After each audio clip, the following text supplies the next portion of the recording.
Bueno, chicos, vamos a iniciar. Me dicen si ven o no ven la pantalla.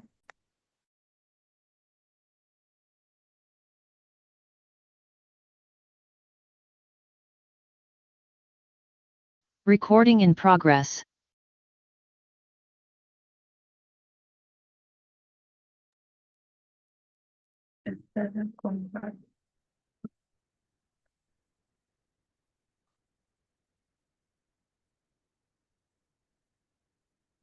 Bien.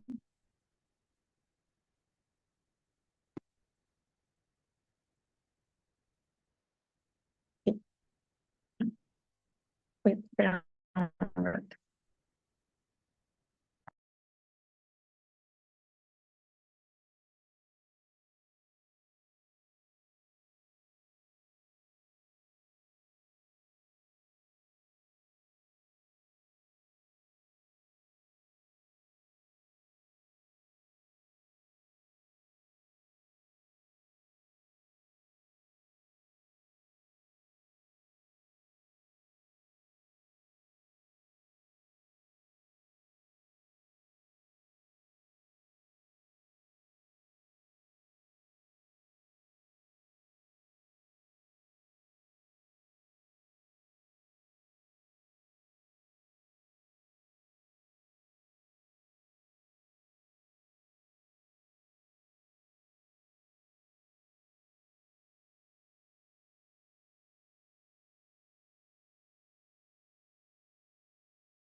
Con el tema 4 que habla sobre la fisiología de la sangre.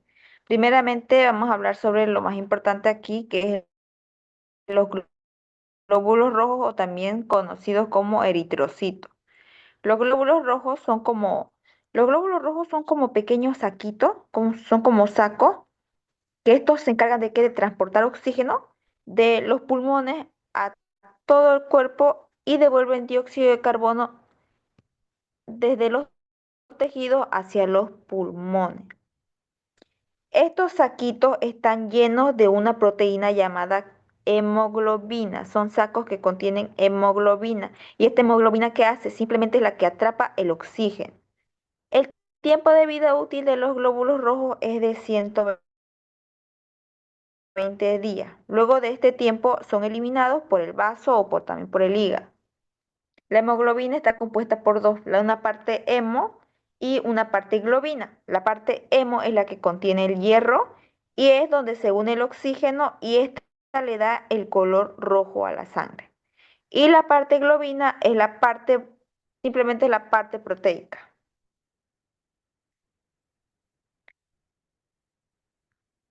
Ciclo vital de los glóbulos rojos. Antes de entrar aquí, quiero decirles que la falta de hierro, o sea, la anemia, significa que hay menos hemoglobina funcional. Por eso es lo que ocurre que cuando tienen anemia nos sentimos cansados o sin fuerza. Bien, ciclo vital de los glóbulos rojos. Esta se forma en donde en la médula ósea o también médula ósea roja. Y esto ocurre gracias a un proceso llamado hematopoiesis. Y específicamente de los glóbulos rojos se llama eritropoiesis. Bien lo llaman hematopoiesis o eritropoiesis. Y este proceso es estimulado por la hormona eritropoyetina. Pues la eritropoiesis lo regula la hormona eritropoyetina, ni cómo se equivoquen. Y esta hormona se produce en los riñones, sobre todo cuando hay poco oxígeno en la sangre. Para que nuestro sistema funcione bien, requiere de tres factores principales, los cuales son el hierro, la vitamina B12 y el ácido fólico. Si falta vitamina B12 o ácido fólico, aparece una anemia megaloblástica. Ahora vamos a ver los tipos de anemia. Pero primero, ¿qué es la anemia? La anemia es cuando hay menos hemoglobina, menos glóbulos rojos y menos hematocrito, cuando el hematocrito está bajo. Y estos pueden dar síntomas como el cansancio, los mareos, las uñas quebradizas, la palidez en la piel, y tenemos varios tipos. Vamos a resaltar como la anemia por pérdida de sangre, que esta simplemente ocurre cuando hay un accidente, cuando tenés un accidente y ya saben, ahí pierden hartísima sangre. Luego tenemos la anemia aplásica, que esta es cuando la médula ósea no produce células sanguíneas. Ya saben, la anemia plástica es el mal funcionamiento de la médula ósea cuando esta médula ósea no produce células sanguíneas. Luego tenemos la anemia megaloblástica, que esta es por la falta de vitamina B12 y el ácido fólico. Es cuando se forman glóbulos rojos grandes. Luego tenemos la anemia ferropénica, que simplemente es por la falta de hierro. Luego tenemos la anemia hemolítica, que es cuando los glóbulos rojos se destruyen prematuramente, se destruyen antes de tiempo. Y esta rotura hace que el cuerpo no logre reemplazarlo. Luego tenemos la anemia plástica, que como ya les mencioné, es cuando la médula ósea no genera células sanguíneas. Luego tenemos la policitemia, este es aparte, esto no es una anemia, este es un concepto. La policitemia es lo contrario de la anemia, tengan entendido eso. Es cuando hay demasiados glóbulos rojos y esto hace que la sangre esté espesa. Y aquí se genera la policitemia vera. La policitemia vera puede tapar vasos sanguíneos y esto puede provocar un paro cardíaco. Es mucha viscosidad en la sangre. Bien, vamos a pasar por resistencia del organismo a una infección.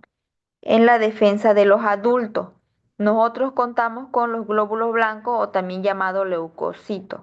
Y estos se forman donde en la médula ósea o en el tejido linfático, en la linfa. Y simplemente los leucocitos son la respuesta de la inmunidad. Son los soldados del cuerpo, como bien lo llaman. Son conocidos como los soldados del cuerpo, que estas nos defienden al cuerpo de qué, de bacterias, de virus, de hongo o también de toxinas. Y tenemos varios tipos de leucocitos, que son los neutrófilos, los linfocitos B, ya lo hablamos ya, los linfocitos T, los monocitos, los eosinófilos y los basófilos. Los neutrófilos ¿qué son los neutrófilos? Son los que fagocitan bacterias, son los de primera línea de defensa.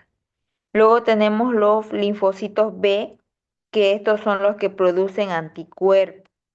Los linfocitos T, estos son los que atacan a las células infectadas. Los linfocitos B y T.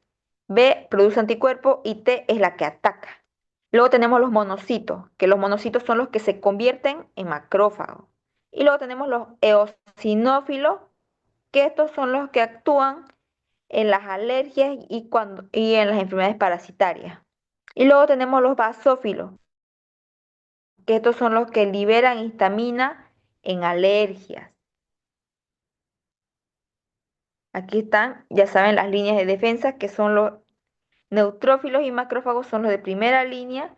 Los de segunda línea son los neutrófilos y los de tercera son los macrófagos, y luego ya atacan los granulocitos y los monocitos como cuarta línea de defensa. Luego tenemos el proceso inflamatorio, que este proceso consta de cuatro signos importantes, los cuales son,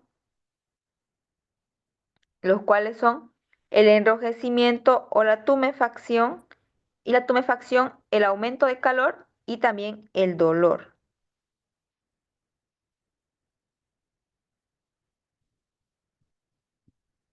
Uy, ya me entrando.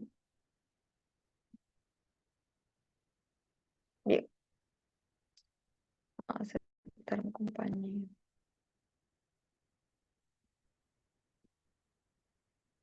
Bien, ahora vamos a ver sobre el sistema inmunitario de adulto, que igual acá vamos a hablar sobre temas como la inmunidad y la tolerancia. La inmunidad es la capacidad del cuerpo, ¿para qué? Para defenderse. ¿De qué? De sustancias extrañas. Luego tenemos la tolerancia inmunológica, que es cuando el cuerpo reconoce no atacarse a sí mismo. Y esto tenemos dos tipos de inmunidad: la inmunidad inespecífica o innata y la inmunidad específica o adquirida. La inmunidad específica o innata es la que tenemos desde el momento en que nacemos, como la piel, las mucosas o el moco. Y la inmunidad específica o adquirida es la que se activa con un conocimiento previo. O sea que ya el cuerpo estuvo expuesto ¿a qué? A un antígeno. Un antígeno como cuál, como un virus o una bacteria. Y aquí es donde actúan los linfocitos B y los linfocitos T. ¿Qué es el antígeno? El antígeno es una sustancia extraña que desencadena, o sea, es una sustancia extraña que hace que nuestro cuerpo genere una respuesta inmune, una respuesta de protección. Esta nos protege ¿de qué? De la presencia de sustancias extrañas, y también ayuda a generar anticuerpos. Y el anticuerpo, o también conocido como inmunoglobulina, es una proteína que se une al antígeno. Estos dos se juntan, ¿para qué? Para neutralizar a esa sustancia extraña que está entrando en nuestro cuerpo. Y tenemos cinco clases: la IgG, la inmunoglobulina G, la A, la M, la E y la D, o conocido como GAMET. Ahí está, en línea recta GAMET. La G es la que indica que es una enfermedad pasada, es la que está mayor, es la que habita más el cuerpo. La IgG es la que indica que el cuerpo ya ha sido expuesto, que se está recuperando. Y la IgA es la que se encuentra en las secreciones. Ya saben, la IgG es la más abundante en nuestro cuerpo y es la que nos va a brindar protección a largo plazo. Esta actúa de manera rápida y es la que activa la memoria inmunológica. Es la que indica simplemente una enfermedad pasada, que ya nos estamos recuperando. La IgA es la que se encuentra en las mucosas, puede encontrarse en como por ejemplo la saliva, las lágrimas, el moco o también la leche materna. Y esta se encarga de qué? De proteger a la boca, a los pulmones, al intestino y así también al aparato urinario. La IgM es la primera en actuar. Frente a una infección nueva es la primera.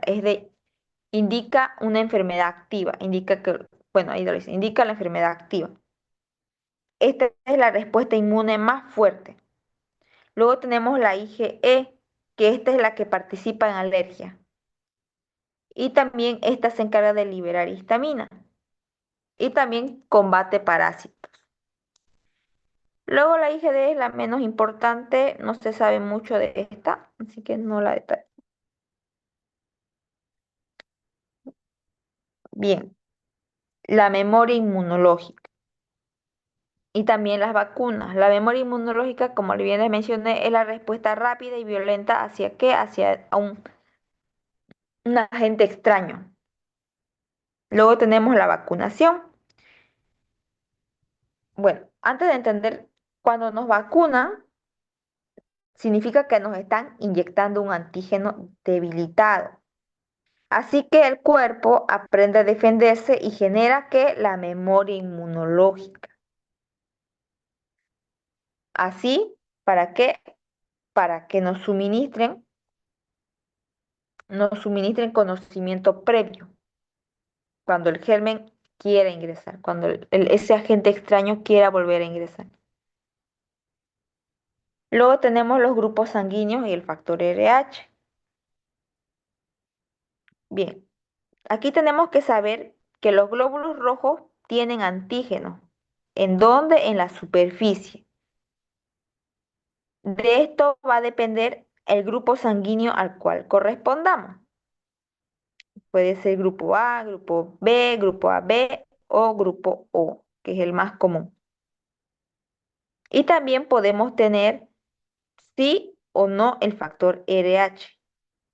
Hay el factor RH positivo y el factor RH negativo. Eritroblastosis. Simplemente esto es la enfermedad hemolítica. Es una enfermedad hemolítica. Luego tenemos la hemostasia y la coagulación, que la hemostasia es simplemente la suspensión del sangrado. Cuando nos cortamos, por ejemplo, el cuerpo activa un proceso, ¿para qué? Para detener el sangrado. A esto lo conocemos como la hemostasia, es la suspensión del sangrado. Y esta ocurre por tres pasos. Primero, con la vasoconstricción. Segundo, se forma el tapón plaquetario. Y tercero, la coagulación, que la coagulación es cuando la protombina se convierte en trombina y esto hace que se transforme en fibrinógeno y en fibrina y así se forma el coágulo. Por si acaso la fibrina es como un tipo envoltura que envuelve, ya saben, ya, la protombina está resaltada. El estudio analítico de la coagulación se ocurre en tres tiempos: tiempo de hemorragia o sangrado, el tiempo de coagulación, el tiempo de retracción del coágulo mediado por las plaquetas y el tiempo de protombina.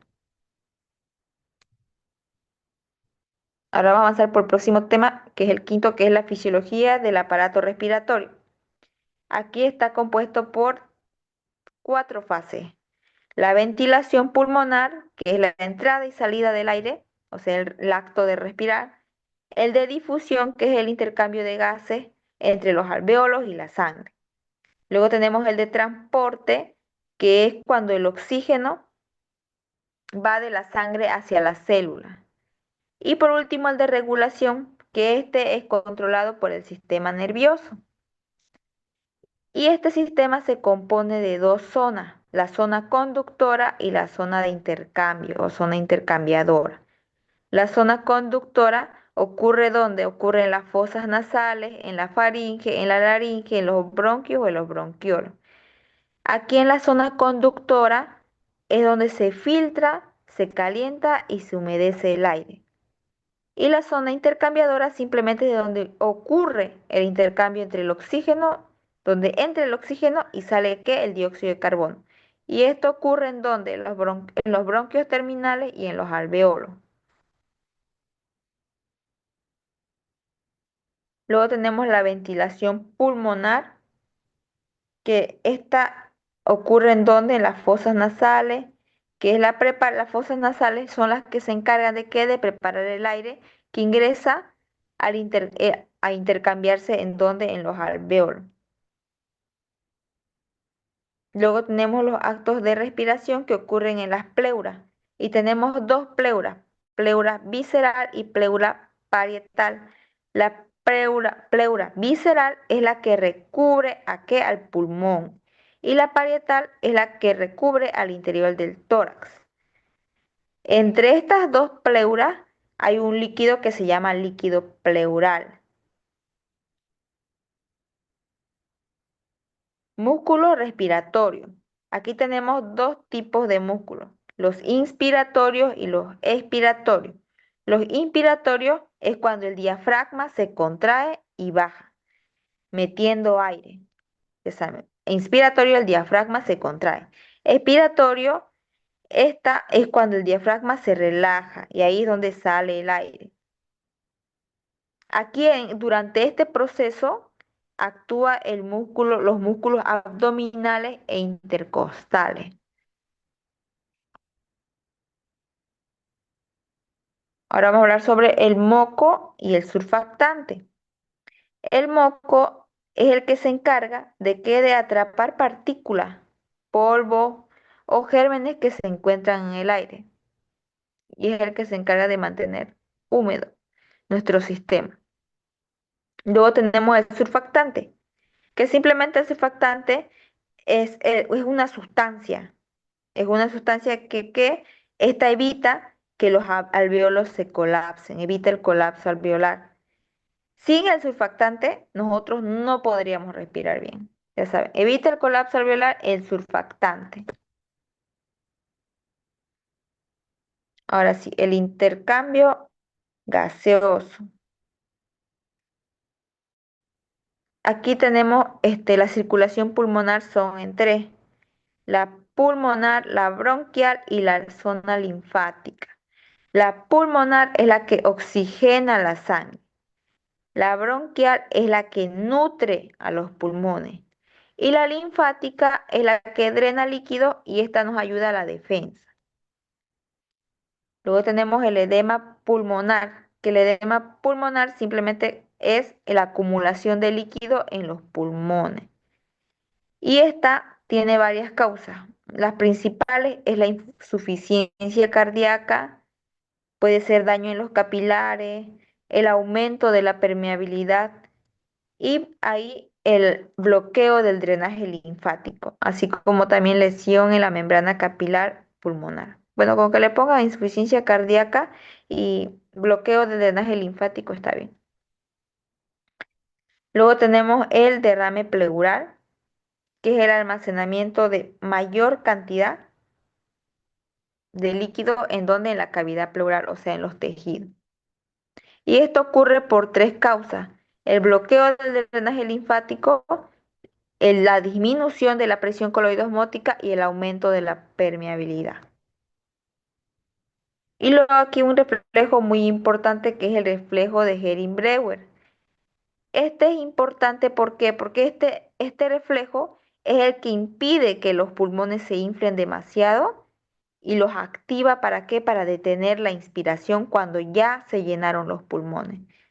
Evita la hiperinflación de los pulmones. Y eso sería todo, chicos. Ahí acabarían los 5 temas del primer parcial.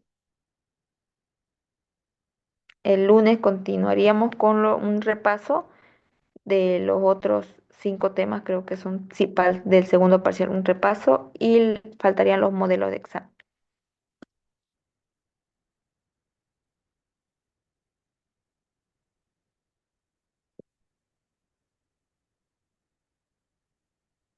Nos vemos el día lunes, chicos, a la misma hora, yo creo. Auxi, ¿no va a pasar el documento para estudiar o no? Ah, sí, sí, sí. Mándenme un puntito a mi privado, ya saben ya, y ahí le voy a mandar el documento, todo unido en un solo documento, ¿va? Los 5 temas, los primeros 5 temas, ¿no? Sí, chicos, estos temas que les acabo de mostrar, lo voy Ok, a unir todos, gracias. están separados. Gracias, Auxi. Chao, chicos, estudien.